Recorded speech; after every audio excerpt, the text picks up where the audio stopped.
باپ اور بیٹے اور روح القدس کے نام میں آمین۔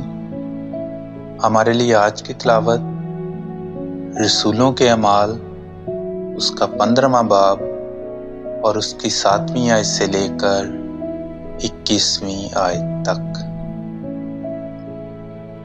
اور جب بڑی بحث ہوئی تو پطرس نے کھڑے ہو کر ان سے کہا کہ اے مردو بھائیو، تم جانتے ہو کہ پہلے دنوں میں خدا نے ہم میں سے مجھے چنا کہ غیر قومیں میری زبان سے انجیل کی بات سنیں اور ایمان لائیں، اور خدا نے جو دلوں کو جانتا ہے ان کی گواہی دی، کیونکہ انہیں بھی ہماری طرح روح القدس بخشا، اور ایمان سے ان کا دل پاک کر کے ہم میں اور ان میں کچھ فرق نہ رکھا۔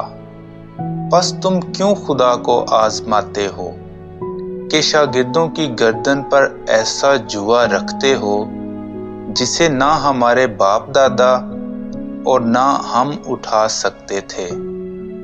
حالانکہ ہمیں یقین ہے کہ انہی کی طرح ہم بھی خداوند یسوع مسیح کے فضل ہی سے نجات پائیں گے۔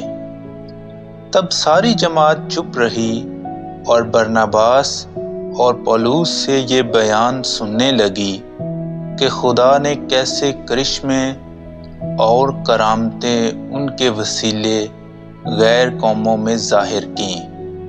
جب وہ خاموش ہوئے تو یعقوب خطاب کر کے کہنے لگا کہ اے مردو بھائیو، میری سنو۔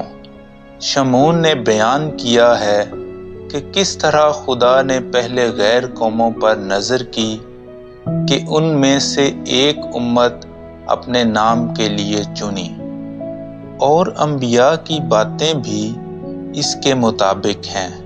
چنانچہ لکھا ہے کہ بعد ازیں میں پھر آؤں گا اور داؤد کے گرے ہوئے مسکن کو استادہ کروں گا، میں اس کے رخنوں کو مرمت کروں گا اور اسے دوبارہ نصب کروں گا، تاکہ بنی آدم کا بقیہ یعنی وہ سب اقوام خداوند کو تلاش کریں جو میرے نام کی کہلاتی ہیں۔ یوں وہی خداوند فرماتا ہے جس نے ابتدا سے ان باتوں کو ظاہر کیا۔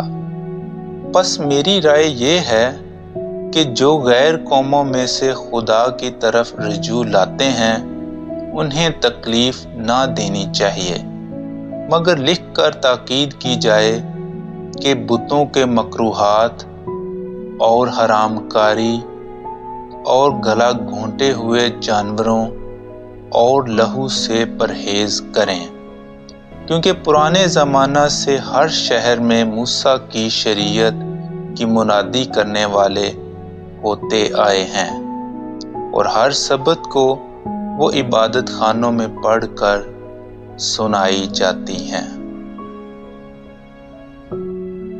پاک کلام کے پڑھے اور سنے جانے پر خدا کی برکت ہو۔